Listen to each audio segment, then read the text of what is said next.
Peyton Place.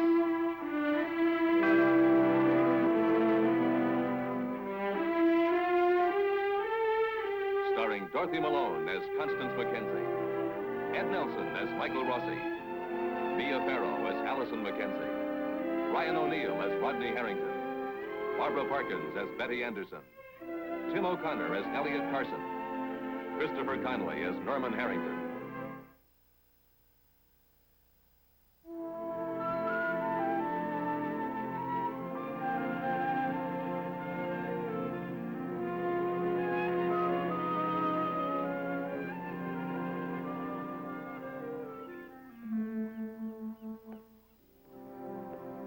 This morning, Gus Chernak buried his son, virtually in the shadow of the Peyton Mill, an institution that has dominated Gus's life and the life of his family.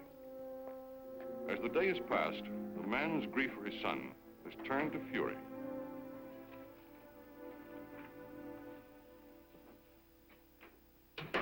Hello, Gus. Mrs. Anderson, I want to talk to you. Of course. Would you like a cup of coffee? It'll just take a minute. I want you to do something for me. Gus, I'll do anything I can. Pick up the phone. Well? Dial 214. Payroll. Sure, it's payroll. I want you to talk to them. Tell them to give me an advance. Well, Gus, I'll have to know a little bit more about it before I can do that. I need the money. That's what it's about. I know, Gus, but... Well, I'm not going to take it and go out on a drunk. No, I'm through with all that. Well, that's really none of my business. Mrs. Anderson, just call them downstairs. Tell them to give me the advance.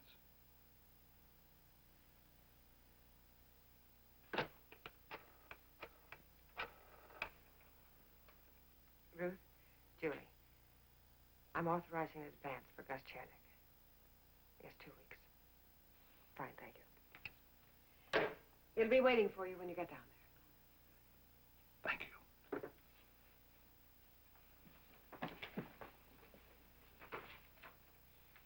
That should still say Harrington. Then I wouldn't have to be begging. He'd pay for this, I'd make him. He owes it. We started out together. He got to the top. He didn't want to be reminded of where he came from. So he kept pushing me down. Mr. Harrington was good to you, Gus. He pushed me down, off the loom, out of the mill. He took my job away. Your drinking took your job away, Gus. He could have fired you if he kept you on. No, I'm sorry. Mr. Harrington was your friend.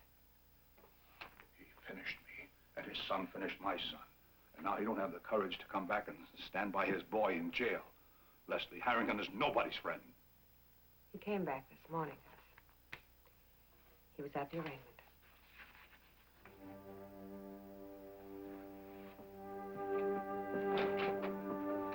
Mr. Schuster? Oh, hello, Gus. What can I do for you? Mrs. Anderson, help me.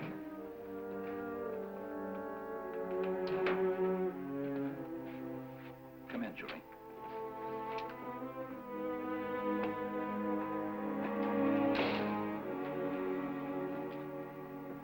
What did Gus have on his mind?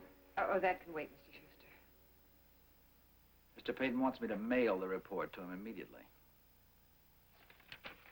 Would you like to dictate a covering letter? No. That report needs to be explained and it needs to be sold, and I have to be there to answer any questions about it, or to clarify it, or to defend it if necessary. Why did he have to be ill that day? Why did he pick that one day when I went to Boston just to see him? If I'd had a chance to talk to him, everything would be settled by now. Either I would be running this place my way, or I'd be packing my bags to go back to New York.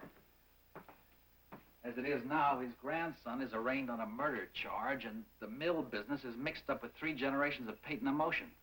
You know, there's one thing Mr. Harrington used to say about Martin Peyton. The old man has a remarkable instinct for what's pertinent and what isn't. Yes, but he is human. He could hold me responsible for Rodney's arraignment. After all, I did tell the police what my daughter saw.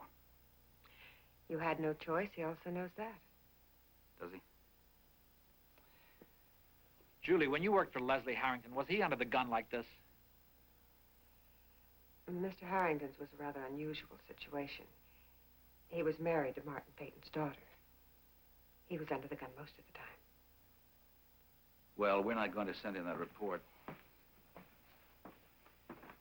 The ball is now officially thrown back to Martin Peyton. Uh-oh, he heard me.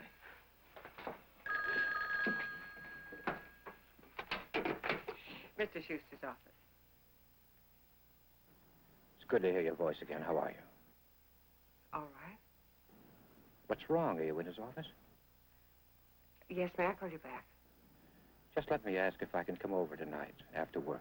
I want to see you and talk to you. Just say yes or no. Leslie. Yes, goodbye. I'm sorry about the interruption. It's a personal call. Leslie Harrington? Yes. All right. I think that'll be all for now, Julie.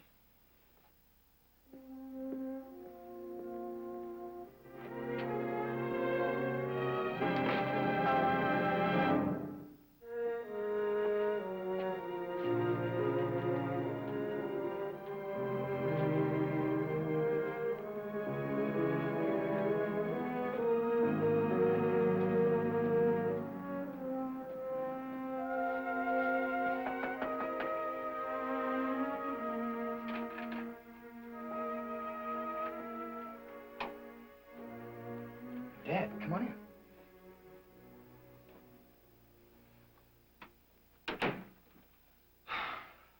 Welcome to the Harrington Haven on the Hill.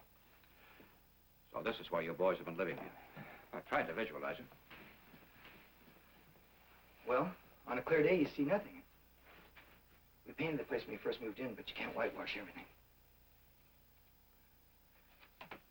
I'm not much of a cleanup man. Rod does most of the work around here. How did he feel about your non-participation? Sore. I just get in the way and tell him what a good job he's doing. Used to be Paul Hanley's apartment, right? Yeah. Sit down.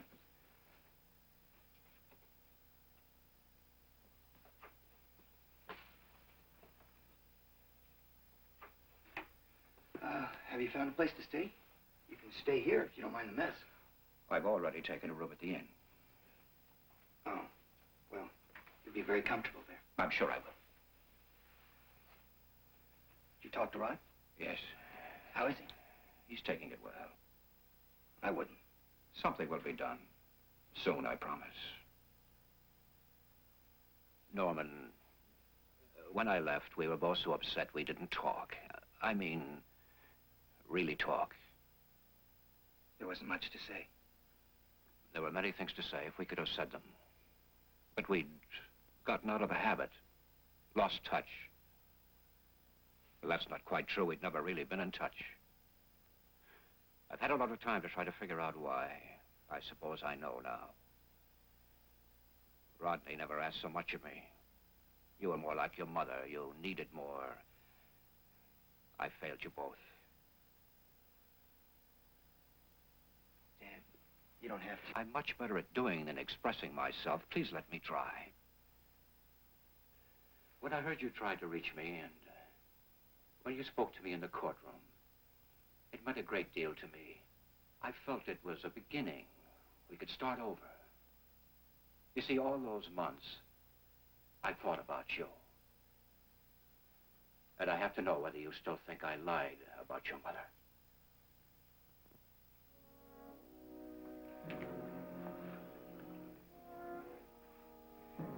I went to the cemetery last week by myself. And in one of the religions, I forget which one, they have a tradition where if you visit a grave, you place a rock or a stick or something on the ground nearby. That lets the spirit know that someone stopped by. I found a nice shiny stone. That's the trouble with everyone. They can't stop thinking about the past. I don't know what to believe. I'm afraid to believe you, and I'm afraid not to. I'm sorry, Norman, for asking. I won't ask you again. There's only one thing that matters now. Rod's in trouble. We're going to get him out of it. How about some chow? I forgot to have lunch. So you can have a spaghetti a la Harrington, or canned tuna, or beef stew, or any of the other delicacies. I think I'll let it pass. My stomach's still on European time. Coward.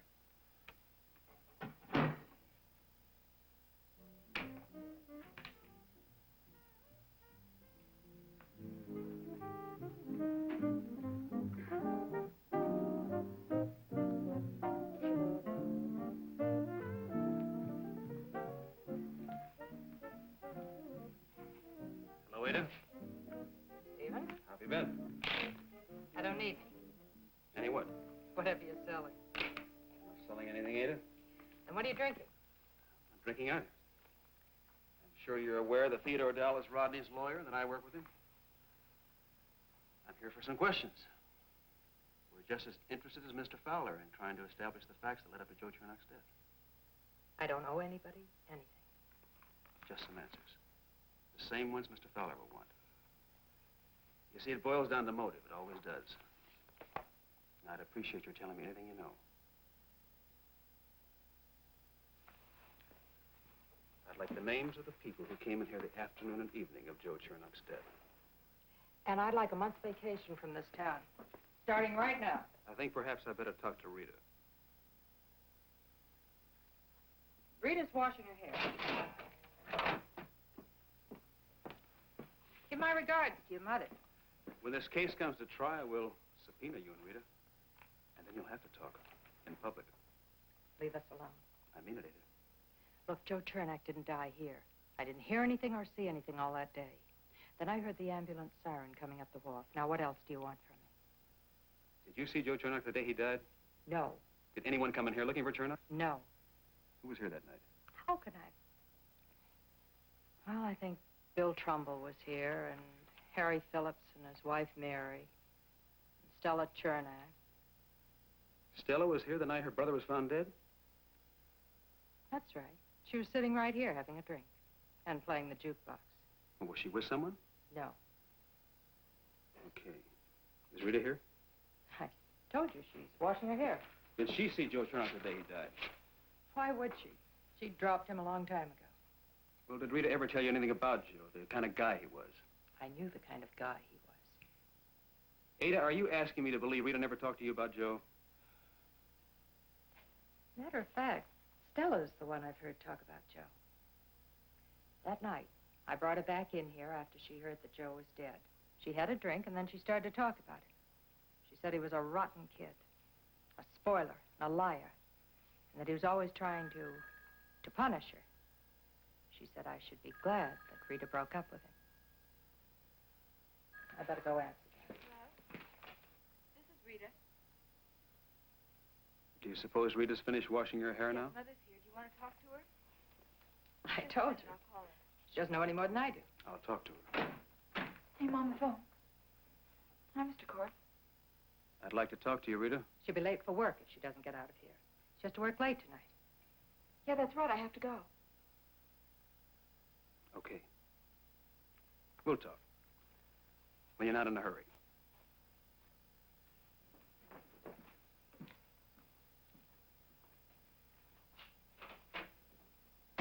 Mom, the phone.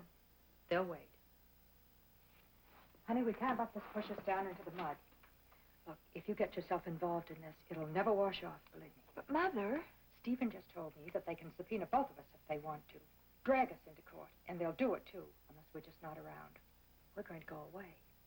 I'm going to close up this place. We're going to take a vacation for a couple of months. I can afford it. That's just what we're going to do, honey. And then they can't hurt us.